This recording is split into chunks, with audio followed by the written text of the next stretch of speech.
மத்தேயு 27ஆம் அதிகாரம் 63, 64 வசனங்கள். ஆண்டவனே, அந்த எத்தன் உயிரோடு இருக்கும்போது 3 நாளைக்கு பின் எழுந்திருப்பேன் என்று சொன்னது எங்களுக்கு ஞாபகம் இருக்கிறது. ஆகையால் அவனுடைய சீஷர்கள் ராத்திரியிலே வந்து அவனை களவாய் கொண்டு போய் மரித்தோரிலிருந்து எழுந்தான் என்று ஜனங்களுக்குள்ளே சொல்லாதபடிக்கும், முந்தின எத்தை பார்க்கிலும் பிந்தின எத்து கொடிதாகாதபடிக்கும் நீர் 3 நாள் வரைக்கும் கல்லறையை பத்திரப்படுத்தும்படி கட்டளையிட வேண்டும் என்றார்கள். இயேசுநாதரை குறித்து அவங்க சொன்ன வார்த்தை ரொம்ப ஒரு மோசமான வார்த்தை. நான் ஏற்கனவே அவர் கல்லாதவர் அப்படின்னு சொல்கிறதுக்கே ரொம்ப, நீங்கள் அந்த வார்த்தையை சொல்ல என்னை அனுமதிக்கணும்னு சொல்லி தான் சொன்னேன். பைபிளில் இருக்கிற வார்த்தை தான் அது. ஆனால் அவர் சுயமாய் படித்து 12 வயசில் அவர் வேத பண்டிதர் ஆகிட்டார். ஆனால் இங்கே அவங்க பயன்படுத்தின வார்த்தை ரொம்ப மோசமான வார்த்தை. நான் யூடியூப்பில் தினமும் பேசிகிட்டு இருக்கேன். 3 வருஷத்துக்கு முன்னால் பேசின ஒரு செய்தி, சில செய்திகள், 3வது உலகப்போர், இந்த மாதிரி செய்திகள்லாம் அது ஒரு 3-4 செய்தி ரொம்ப ட்ரெண்ட் ஆயிடுச்சு. அதில் ஒரு செய்தி 40,000 தாண்டி போயிடுச்சு. அதை பல தரப்பாரும் பார்க்க ஆரம்பிச்சிட்டாங்கன்னு அர்த்தம். கிறிஸ்தவர் அல்லாதவர்களும் பார்க்குறாங்க. அதில் ஒருத்தர் போட்டிருந்தாரு, நீ ஒரு ஃப்ராடு, உன்னுடைய செய்தி ஒரு ஃப்ராடுத்தனமான செய்தின்னு போட்டிருந்தார். ஏன்னா அதை அதுக்கு என்ன ஒரு பதிலை நம்ம கொடுக்க முடியாது. இல்லை இது தப்பு அது தப்பு, இது சரியா, அதுக்கு விளக்கம் சொல்லனா சொல்லலாம். பெரும்பாலும் நான் பதில் சொல்கிறேன். பெரும்பாலும் மரியாதை இல்லாமல் கேட்கப்படா போடான்னு கேட்கப்படுற கேள்விக்கு கூட பதில் சொல்கிறேன். நான் நீ ஒரு ஃப்ராடு, நீ பேசியிருக்கிறதும் ஃப்ராடுன்னா நம்ம என்ன பதில் சொல்கிறது? அந்த வார்த்தையை தான் இயேசுவுக்கே பயன்படுத்துகிறாங்க. அதனால் அவரை அந்த வார்த்தையை கொண்டு அழைத்தார்கள்.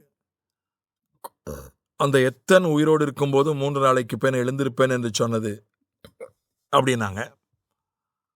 முந்தின எத்தை விட பிந்தின எத்து கொடிதாகாதபடிக்கு என்று சொன்னார்கள். ஏமாத்து, எத்துனா ஏமாத்து, எத்தன்னா ஃப்ராடு. இப்படி ஆண்டவரை அழைத்திருக்கிறார்கள். உண்மையான ஃப்ராடுகளும் ஒரு பக்கம் இருக்காங்க, இல்லைன்னு நான் சொல்லலை. ஊழியத்தின் பேரை சொல்லிக்கிட்டு, கர்த்தருடைய பேரை சொல்லிக்கிட்டு ஃப்ராடுத்தனம் பண்ணுற உண்மையான ஃப்ராடுகளும் இருக்காங்க. கிறிஸ்தவத்திலே ஃப்ராடுகள் இருக்காங்க, நான் இல்லைன்னு சொல்லலை. அதே நேரத்தில்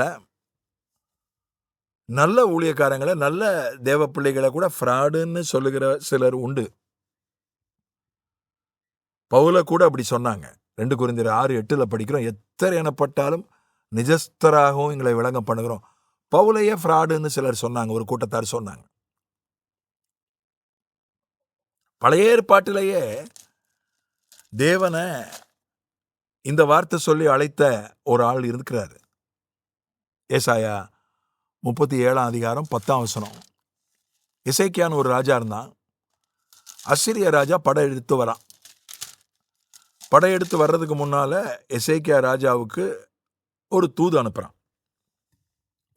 அனுப்புகிறான். அவன் என்ன சொல்கிறான் பாருங்க. ஏசாயா 37:10, நீங்கள் யூதாவின் ராஜாவாகிய எசேக்கியாவுக்கு சொல்ல வேண்டியது என்னவென்றால், அசிரியா ராஜா தூது அனுப்புகிறான். எருசலேம் அசிரியா ராஜாவின் கையில் ஒப்புக்கொடுக்கப்படுவதில்லை என்று நீ நம்பி இருக்கிற உன் தேவன் உன்னை எத்த ஒட்டாதே. நீ நம்பி இருக்கிற உன்னுடைய தேவன் உன்னை ஏமாத்துறதுக்கு நீ இடம் கொடுக்காதே. எருசலேம் கைப்பற்றப்படாது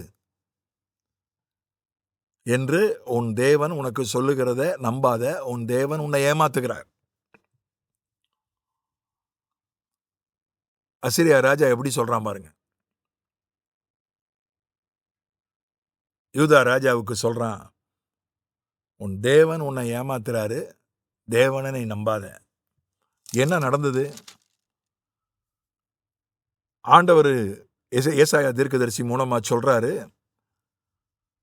33 ஏசாயா 37 33, ஆகையால் கர்த்தர் அசிரியா ராஜாவை குறித்து அவன் இந்த நகரத்துக்குள் பிரவேசிப்பது இல்லை.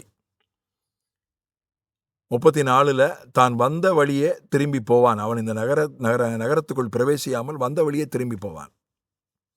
என்ன நடந்துச்சு? 36 சொல்கிறது.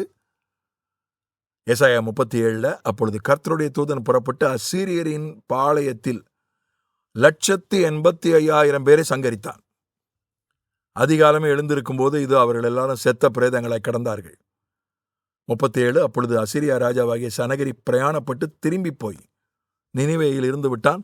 38, அவன் தன் தேவனாகிய நிஸ்ரோகின் கோயிலிலே பணிந்து கொள்ளுகிற போது அவன் குமாரராகிய அத்ரமேலேக்கும் சரத்சேரும் அவனை பட்டயத்தால் வெட்டி போட்டு, அசீரியா ராஜா சொன்னான், எசேக்கியா, இந்த எருசலேமை காப்பாற்றுவேன்னு உன் கடவுள் வாங்கிட்ட சொல்றாரு, தேவன் வாங்கிட்ட சொல்றாரு. தேவனை நம்பாத, அவர் உன்னை ஏமாத்துறாரு. ஏசாயா தீர்க்கதரிசி மூலமா ஆண்டவர் சொன்னாரு, அசீரியா ராஜா எருசலேமுக்குள்ள வரமாட்டான், வந்த வழியே திரும்பி போயிடுவான். அவ்வளவுதான் சொன்னாரு, வேற ஒன்றும் சொல்லல. தன்னையே ஒரு தூசி, ஒரு புழுப்பூச்சி, ஒரு மண்ணானவன் ஏமாத்துகிறாருன்னு சொல்லிட்டான். ரொம்ப கடினமான வார்த்தைகளை ஆண்டவர் சொல்லவே இல்லை. ஆண்டவர் சொன்னார், அவன் வந்த வழியா திரும்பி போயிடுவான்ப்பா, ஊருக்குள்ள வரமாட்டான். இவ்வளவுதான், ரொம்ப சாதாரணமாக தான் சொன்னார், மென்மையா சொன்னார். ஆனா செயல் ரொம்ப கடுமையா இருந்தது. வார்த்தை மென்மையா இருந்தது, கிரியா ரொம்ப கடினமா இருந்தது. தேவ தூதனை அனுப்பி 185,000 போர் வீரர்களை ஆண்டவர் கொன்று போட்டார். ஒரு தூதன் 185,000 தேவ தூதர்களை போர்ச்சேவர்களை கொன்று போட்ட சம்பவம் வேற எங்கேயும் எழுதப்படல. பைபிள்ல இங்க மட்டும்தான் எழுதப்பட்டிருக்கு. தேவனே ஏமாத்துகிறவர் அப்படின்னு ஒருத்தன் சொன்னதுனால அவனுடைய படை வீரர்கள் 185,000 பேர் தூதனால் கொல்லப்பட்டார்கள். அவன் காலையில பார்த்தா 185,000 பாடி தான் கிடக்குது. அதிர்ச்சி அடைஞ்சு வஞ்ச வழியே திரும்பி தான் நாட்டுக்கு போனான். அங்க விக்கிரக கோயிலுக்குள்ள போன போது சொந்த மகன்களே அவனை வெட்டி கொன்றார்கள். அந்த விக்கிரகம் அவனை காப்பாத்தல, காப்பாற்ற வேண்டிய 2 மகன்களே அவனை வெட்டி கொன்றார்கள். நம்முடைய தேவனை நம்புகிற ஒருவரும் வெட்கப்பட்டு போவதில்லை. நான் அடிக்கடி சொல்வேன், அவரிடத்தில் விசுவாசமா இருக்கிறவன் வெட்கப்பட்டு போவதில்லை. மூலமொழியில போட்டிருக்கு, அவரை நம்புகிற ஒருவனும் ஏமாந்து போவதில்லை. நம்முடைய தேவன் ஏமாற்றுகிறவர் அல்ல, மனிதன் ஏமாற்றுகிறவன்.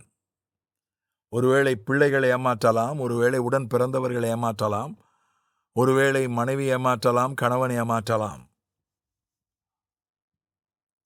ஊழியக்காரன் ஏமாற்றலாம், எந்த நண்பன் ஏமாற்றலாம், யாரும் ஏமாற்றலாம், அரசாங்கம் ஏமாற்றலாம். ஏமாற்றாத ஒரே ஒருவர் இந்த உலகத்தில் உண்டு என்றால் அவர் கர்த்தர் தான். அவரிடத்தில் நம்பிக்கையா இருக்கிறவன் ஏமாந்து போவதில்லை. ஆமென்.